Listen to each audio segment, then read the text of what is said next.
My name is Dr. Farhad Mumin, and today we are going to learn a general information about what is acid peptic disorder and awareness of it, because today in this world where we are getting multiple fast foods, etc., a lot of stress, sleep pattern is disturbed, acid peptic disorder has risen by leaps and bounds.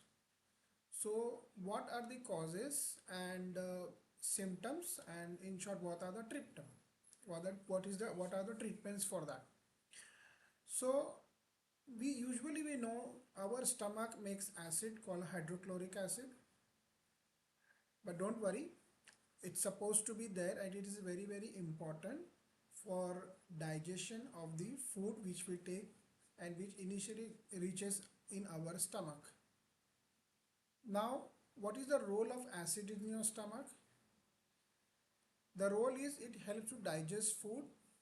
The acid breaks down the food, whatever you eat, especially protein, into smaller pieces and makes it small semi-liquid and helps to assimilate in your body easily. It kills germs. The acid destroys harmful bacteria and other germs that may enter in our body through our food which we are eating into the stomach, and it prevents infection. It helps to prepare digestion. The acids makes the food into a thick, in a thick liquid which is more easily assimilated and digested by going further into the small intestine.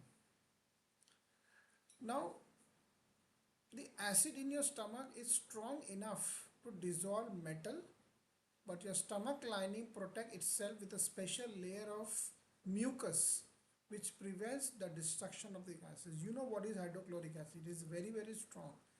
But see the nature of God and the lining in our stomach which prevents the destruction of the stomach. In fact, it helps in digestion. Now, have you ever felt a burning sensation after eating too much pizza or taking medication, sometimes too sweet, sometimes tea, coffee, etc.?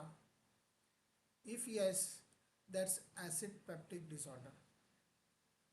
It may be temporary, it could be recurrent, and sometimes it could be debilitating. Now, what are acid peptic disorders? It's a condition, or these are the conditions where stomach acid damages the digestive tract. Our stomach has a lining. When it gets destroyed, you land up in acid peptic disorders. And what are the common symptoms which can go on for few weeks to many months?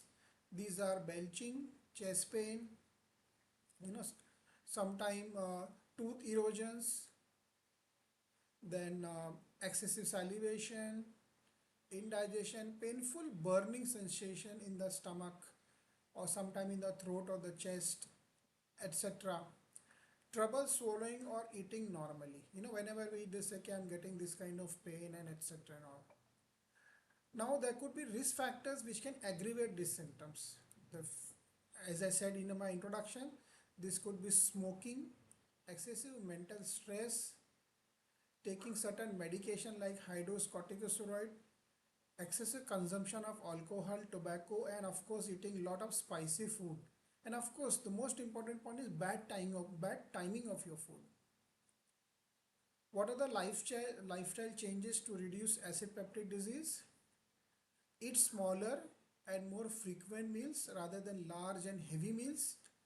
Avoid spicy and oily food that can trigger hyperacidity, and maintain food hygiene. Reduce intake of caffeinated drinks. We're getting a lot of advertisement of these high energy drinks. I don't want to name any company, but for youngsters, they are taking all these high energy caffeinated drinks. Apart from that, our traditional lot of tea, coffee, and soft drink, etc. Avoid taking contaminated food and water. Increase the amount of fiber containing food in the diet. This could be fruits, leafy vegetables, etc. Reduce the consumption of alcohol. Stop smoking if the body weight is higher then start to reduce the weight. Of course, if you're eating healthy and on time, your weight will automatically will go down. So these are very very important to you know to prevent these acid peptic disorders. Do regular exercise to maintain gut health. Exercise is very very important because it increases your BMR, helps in digestion, so on and so forth. Try to sleep on both side of the body on the same time, and of course for an adequate amount of time. Now this adequacy amount of time could be between 5 to 8 hours for any normal person, and start to do stress reducing activities like breathing exercises, meditation, yoga, etc. What are the treatment options available in medicine?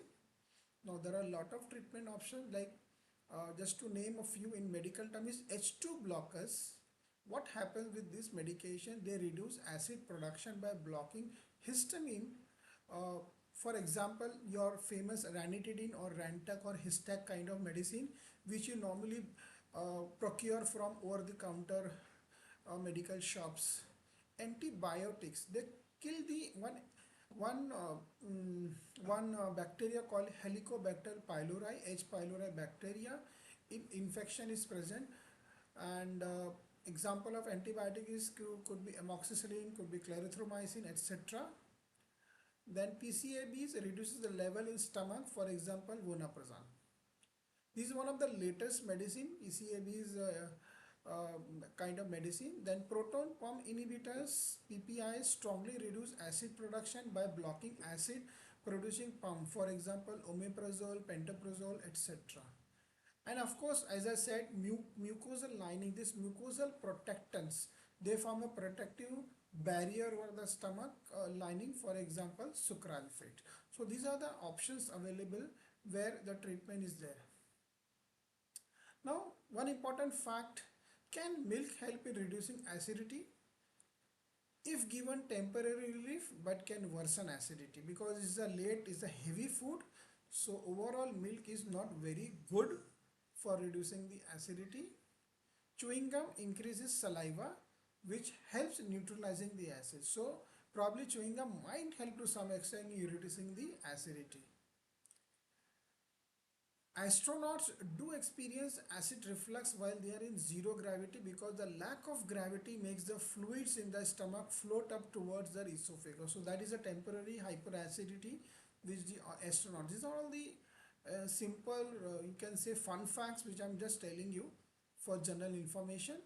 So the gist is eat smart, stay healthy, is very very important. That is my message today for all of you, uh, to prevent acid peptic because if you are not following all these things, then definitely it complicates a lot. Do you know that sometimes this chronic acid peptic, which we call in normal formation of ulcer in the stomach, can cause chronic bleeding in your stomach. It can reduce your hemoglobin level. It can malnourish you because you will fear of eat due to fear of eating and landing up in hyperacidity. People stop eating, they land up in excessive weight loss, malnourishment, etc. So much nutritional deficiency they land up in this. We see this kind of patient who comes to us who are suffering from this acid peptic disorder for few years, in their life.